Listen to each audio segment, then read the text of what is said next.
I think we're in for a historically great summer movie season this year. What's going on, guys? I'm Chris and welcome back to another video. So today I'm going through my top 10 most anticipated summer movies as we are right around the corner from an awesome summer movie season. Before I get into this thing, hit that like button, comment down below your most anticipated movies this summer from like May to August, and be sure to subscribe and hit that notification bell. It would mean a lot as I'm trying to reach my goal of 75,000 subscribers here on the channel. But let's go ahead and hop into this list. So coming in at number 10 for me is Disney's Haunted Mansion movie. I love this ride. That's honestly the reason this movie is on this list, is because whenever I go to Disney World, the Haunted Mansion is a must ride. It is one of the original staple rides at Disney parks. I love the eerie vibe of this ride, the music, the set pieces, the different characters, and like just the history of the ride itself. So seeing it brought to the big screen should be really cool. Now I'm aware that we do have that 2003 film with Eddie Murphy. I've seen parts of that growing up, but this looks like a more faithful adaptation to the ride in my opinion. And the cast is loaded. We've got Owen Wilson, Rosario Dawson, I believe Jared Leto is playing someone in the movie, Winona Ryder. There's a lot of like famous actors that are doing voices for these characters. So it should be cool. I mean, I'm down for any Disney park ride movie. Sign me the hell up. At number 9 is going to be The Flash. I know there's a ton of controversy with this movie, but I can't lie, the trailer's sick. I mean, you've got Michael Keaton's Batman in the picture, Supergirl looks rad. All around, I'm excited for this movie, despite the fact that I don't really know how I feel about how they handled the whole Ezra Miller situation, but that is a topic for another time. Apparently, the early buzz for this movie is that it's one of the better DC films ever. I know that their job is to hype up this movie, like James Gunn and the other crew of DC. Their job's to hype this thing up, but there is a ton of buzz going in that it's actually a great movie, and just based on the one trailer that we have, it looks pretty promising. Visually, it looks cool. It looks like there's going to be a lot of risks taken, and in a way, it's going to serve as a reset of the DC universe as we know it. So I'm curious to see how it's going to, fit into this world. Is it really going to be a hard reset for DC?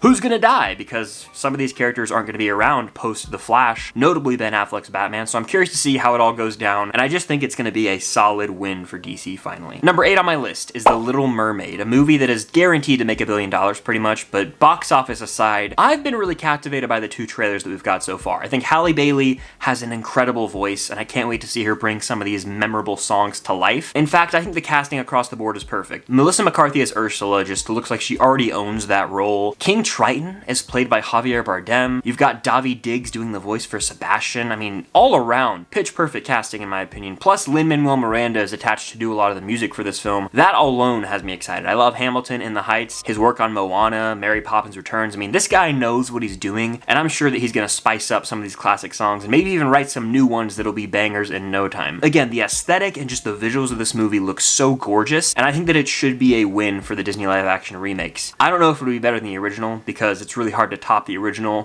That run from like 89 to the end of the 90s was unprecedented for Disney. However, I think it can still be a huge hit and a summer fun time. Number 7 on my list is Blue Beetle. This is kind of the movie that's gonna round out the summer movie season. It comes out mid-August, and I was just so sold from that first trailer. Now, obviously, I love Xolo Maridueña as Miguel Diaz in Cobra Kai. He's one of the coolest, down-to-earth dudes I've ever had the pleasure of meeting in terms of celebrities, and I'm really excited for him to get this leading role in this film, playing Blue Beetle, but the vibes of that trailer just looked like something that I would dig. It's a coming-of-age family story that's right up my alley. There's been a lot of comparisons to the Spider-Man films, and rightfully so. It just looks like it's going to be such a fun time, and that's what I want in a superhero movie. I really want this movie to be a win. It's the first DC movie post The Flash, so it's like part of this whole reset universe. I love Xolo, and I hope this opens more doors for him, but at the end of the day, I just think this movie is going to be such a pleasant time. I can't help but be excited, especially after that trailer. And let's talk about that suit. It's one of the cleanest suits we've seen in a live action film, just based on the trailers, in a while, at least in my personal opinion. The premise of this movie is fascinating, with the suit almost being like a Venom Green Lantern hybrid. I am so down for this film. Number 6 on my list is going to be Barbie. Greta Gerwig has not made a bad movie that I've seen. Both Lady Bird and Little Women are amazing films, and it looks like she's taking her talents in a new direction with Barbie. Margot Robbie in the lead role as Barbie, Ryan Gosling as Ken. That alone is all I need to be sold, but that first trailer was hilarious. I expected this movie to have humor, but I was laughing pretty hard in that trailer. I can only imagine what they have in store for us in the actual film. The premise of the movie looks like Barbie and Ken leave Barbie Land and they're out in the real world. It just looks like a crazy fish out of water story, over the top hilarious at times, and I can't wait to see what Greta Gerwig delivers with this movie. I think it's going to be a huge hit. Number 5 on my list list is Spider-Man Across the Spider-Verse. Into the Spider-Verse is a damn great Spider-Man film, and this looks like it's going to be just as good, if not better. Honestly, I don't want to see any more marketing for this movie, like no more trailers. I think we've seen enough. The plot has been laid out for us, and this could break the world record for most Easter eggs / references with all of the Spider-Man we've got in this movie. It's slam-packed. In fact, it looks like at one point, all of them are going to be coming after Miles Morales in this movie. So it's going to be insanity. Looks like there's a really heartfelt story with Gwen. Looks like some of our main characters could die. Peter B. Parker might be teased to die in this. We'll have to wait and see. And if this movie's a hit and the third one lands, it could go down as one of the better modern trilogies or just trilogies of all time. Number 4 on my list is Guardians of the Galaxy Volume 3. It's time to face the music because this is the final film in this trilogy that's going to send off all these characters, hopefully into the sunset. Some might not have a happy ending though. The marketing for this movie has been outstanding. Every trailer has been a hit. James Gunn just released the soundtrack and it's loaded with bangers per usual in the Guardians franchise, but they've really been hyping up the fact that this is like one last ride. And it has me really scared and sad about what we could witness in this movie. Notably the death of Rocket, possibly the death of Drax. Hell, I don't think any of the Guardians are really safe in this movie. Any of them could bite the dust at any given moment. Watching the cast talk about this film as well and getting emotional about it has me even more excited because there was so much passion put into this project. It's the last James Gunn MCU film essentially, and I think it's going to be a perfect send-off for these characters. Whether they live or die, I think it will be fitting. And it looks like Rocket really is the heart and soul of this film, getting more of a backstory on him, and he might even get recaptured by the High Evolutionary. So we'll have to see what goes down. I'm sure it's going to be action-packed, filled with awesome music and hilarious moments,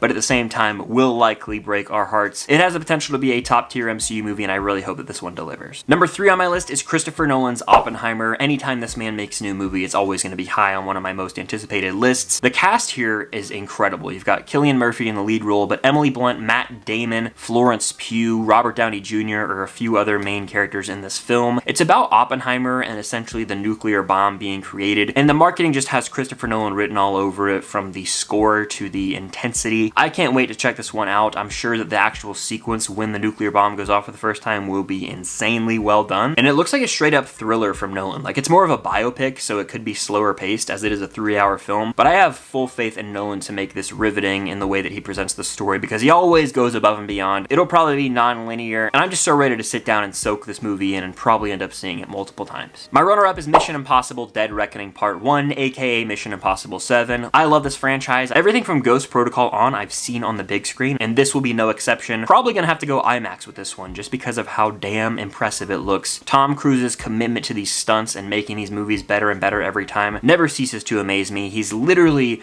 riding a motorcycle off a cliff into a base jump in this film. That is madness. He's even flying like this old school plane in the trailer. Who knows what's in store for us here? All I know is it's gonna light it up at the box office. It's probably gonna be a big hit. These movies have just continued to one-up themselves since Ghost Protocol, and I know Fallout is like a peak action film that's almost hard to top, but I have a feeling Dead Reckoning Part 1 is gonna outdo that one. So we'll just have to wait and see, but this movie's gonna be a hit. I am so comfortable in saying that. But my most anticipated movie, not only of this summer movie season, but of this entire calendar year, is Indiana Jones and the Dial of Destiny. You guys know I love this character. He's near and dear to me. He's essentially my childhood hero, and I love to rewatch these movies all the time. In fact, a few days ago, I got this Raiders of the Lost Ark Lego set and built it while rewatching Raiders and Last Crusade, and it was like reliving a part of my childhood, and I just felt so happy inside. But we just got an official trailer for the film not long ago, so check out my reaction linked up above, but I just had a smile on my face the whole time. Like, this is going to be a delightful movie. Harrison Ford has talked about how it's special, and personally, as we get more plot details, it looks like there's going to be 2 storylines, like a past and then a present, which I'm fine with. Seeing de-aged Indiana Jones should be awesome. It looks really great in my opinion, but I just want one last adventure and a perfect send-off for this character.